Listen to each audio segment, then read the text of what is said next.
శంకర్ గారు, ఏంటి మీరు విజయవాడలోనే ఉంటారు? ఏంటి కృష్ణలంక పిఎస్ కేంద్రంగా ఏంటి అరాచకాలు ఒక్కొక్కరు వచ్చి బయట చెప్తూ ఉంటే ఒళ్ళు గగురు పడుస్తోంది, భయం వేస్తోంది. అసలు పోలీసులు ఏంటి వీళ్ళని తీసుకొచ్చి వీళ్లతోనే తప్పులు చేయిస్తూ నేరాలు చేయించడం ఏంటి, నేరం చేయనంటే ఆ విధంగా శిక్షించడం ఏంటి? వీళ్ళ అరాచకాలకి జీవితాలు కొన్ని బలైపోతున్నాయి. ఎన్నో కుటుంబాలు కన్నీటి వ్యధ మనం చూస్తున్నాం. కృష్ణలంక పిఎస్ అంటే భయపడే పరిస్థితి వచ్చిందా ఈరోజు? ఈశ్వర్ గారు, కృష్ణలంక పిఎస్ మాత్రమే కాదండి, విజయవాడ పోలీస్ యంత్రాంగం, ఆంధ్రప్రదేశ్ పోలీసుల తీరే సందేహించాల్సినటువంటి పరిస్థితి వచ్చింది. ఇప్పుడు వెంకటేశ్వరరావు గారు చెప్తున్నారు, ఆయన బిడ్డ చనిపోయిన తర్వాత 8వ తారీఖున స్వయంగా వెళ్లి సిపిని కలిసి ఫిర్యాదు చేద్దామంటే అవకాశం ఇవ్వలేదు. డీసీపీని కలిశారు, కంప్లైంట్ ఇచ్చారు. 8వ తారీఖున ఫిర్యాదు చేస్తే ఇప్పుడు జూలై 2వ తారీఖు అంటే సుమారుగా నెల రోజులు గడిచిన తర్వాత కూడా కేసు పెట్టకుండా, దర్యాప్తు తర్వాత పక్కన పెట్టండి, ఎవరు చేస్తారు, ఎంత చేస్తారు, ఏ తీరు చేస్తారు అనేది పక్కన పెడితే కేసు కూడా పెట్టకుండా చేసేటువంటి పరిస్థితిలో ఉన్నారంటే ఈ ప్రభుత్వంలో పోలీస్ యంత్రాంగం ఎంత నిర్లక్ష్యంగా నిర్లజ్జగా సాగుతుందో మనందరికీ ఇట్టే అర్థమవుతుంది. చాలా ప్రమాదకరమైనటువంటి పోకడ. ఇక్కడ ఒక లెక్క చెప్పాలి మీకు. నిజానికి చంద్రబాబు ప్రభుత్వం అధికారంలో ఉన్న ప్రతిసారి కూడా పోలీస్ యంత్రాంగం ఇంత యథేచ్ఛగా చెలరేగిపోతుందనడానికి ఎన్సీఆర్బి డేటా మనకు ఒక ఆధారం.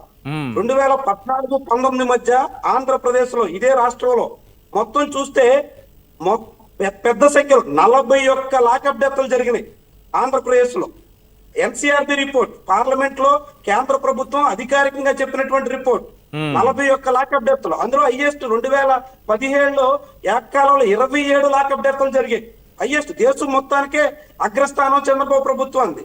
అంత పెద్ద మొత్తంలో లాకప్ డెత్లు ఈ రాష్ట్రంలో చంద్రబాబు సీఎం గా ఉన్నటువంటి కాలంలో జరిగినట్టుగా ఎన్సీఆర్బి రిపోర్ట్ చెప్తుంది.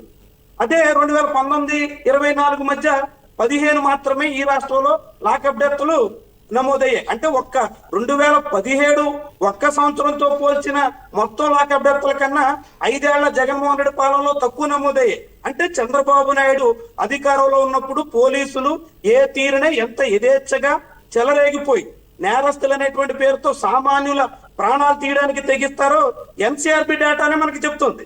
ఇందులో కృష్ణలంక పిఎస్ లో ఇప్పుడు వెంకటేశ్వరరావు గారు చెప్తున్నట్టుగా నేరస్తులు అనేటువంటి పేరుతో కొంతమందిని వాడుకుని మాఫియాగా పోలీసులు మారి యథేచ్ఛగా వాళ్లతో అనేక నేర కార్యకలాపాలు సాగించే పరిస్థితి ఉందంటే ఎంత ఉన్నత స్థాయి అధికారులు అండదండలు ఉన్నాయో మొత్తం విజయవాడ పోలీస్ యంత్రాంగమే ఇలాంటి నేర ప్రవృత్తి కలిగినటువంటి వాళ్ళని వాడుకుని ఎంత పెద్ద మాఫియా నడుపుతుందో మనకి ఇట్టే అర్థమవుతుంది.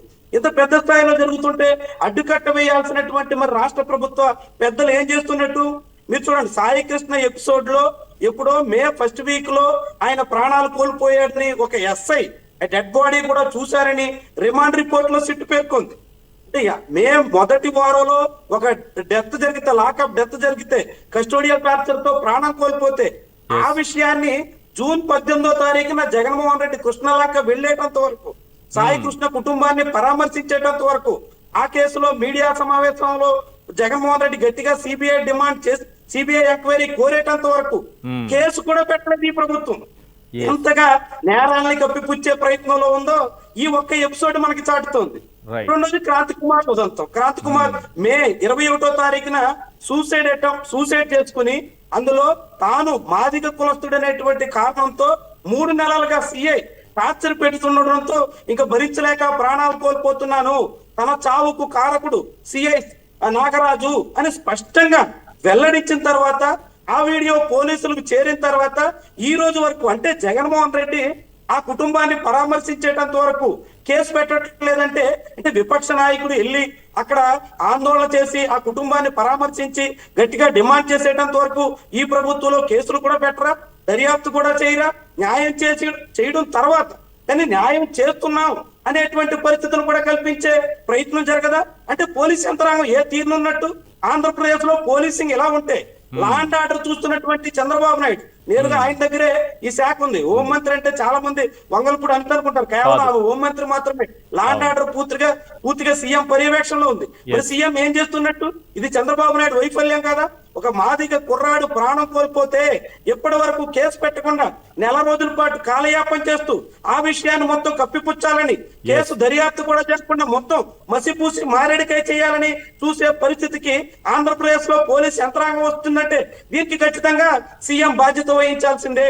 ఇది పూర్తిగా లా అండ్ ఆర్డర్ పర్యవేక్షిస్తున్నటువంటి ముఖ్యమంత్రి నిర్లక్ష్యం, ముఖ్యమంత్రి చేస్తున్నటువంటి వ్యవహారం, ముఖ్యమంత్రి పర్యవేక్షణలోనే సాగుతున్నటువంటి తంతుగా దీన్ని మనం చూడాల్సి ఉంటుంది. ఖచ్చితంగా ఇలాంటి వ్యవహారం ముఖ్యమంత్రి ఆయన కనుసన్నల్లోనే, ఆయనకి ఇంటికి అత్యంత చేరువలోనే, రాజధాని ప్రాంతంగా చెప్పబడుతున్నటువంటి నగరంలోనే జరుగుతుంటే ఇక మారుమూల ప్రాంతాల్లో పోలీసులు ఏ తీరునున్నారో, ఇంకెంతగా చెలరేగిపోతున్నారో, ఇంకెలాంటి మాఫియాగా మరి ఏ తీరున జనాలు ప్రాణాలు తీస్తున్నారో మనకి ఇట్టే అర్థమవుతుంది. గంగమ్మ ఎపిసోడ్ దగ్గర నుంచి కాలంలో నవీన్ మరణం వరకు ఇలాంటి అనేక కేసులు కస్టోడియల్ టార్చర్ తో పోలీసుల దాడితో ప్రాణాలు కోల్పోతున్నటువంటి పరిస్థితి వస్తుందంటే ఆంధ్రప్రదేశ్ పోలీసులు గతంలో సుప్రీంకోర్టు చేసుకున్నట్టుగా లైసెన్స్డ్ గూండాల తరహాలో మారారా అనేటువంటి అనుమానం కలుగుతుంది. కేవలం అధికార పార్టీ నేతల్ని ప్రసన్నం చేసుకుంటే చాలు, అధికార పార్టీ నేతలు చెప్పిన పని చేస్తే చాలు, ఇక జనాల్ని ఏం చేసినా పర్లేదు, ప్రజల్ని ఎలా పీడించుకు తిన్నా పర్లేదు, ఎంతమంది ప్రాణాలు తీసినా పర్లేదు, ఎంతమంది జీవితాలతో చెలగాటమాడినా పర్లేదు, ఇలా వెంకటేశ్వరం లాంటి అనేక మంది కుటుంబాల్ని పూర్తిగా రోడ్డును పడేసినా పర్లేదు అనేకంత బరి తెగింపు వచ్చిందంటే ఇక ఆంధ్రప్రదేశ్ లో లా అండ్ ఆర్డర్ ఉన్నట్ట, లేకుంటే జగన్మోహన్ రెడ్డి వ్యాఖ్యానించినట్టుగా ఇదేమైనా జంగిల్ రాజుగా మారిందా, ఏం జరుగుతోంది ఈ రాష్ట్రంలో అనేటువంటి అనుమానం అయితే పెరుగుతోంది.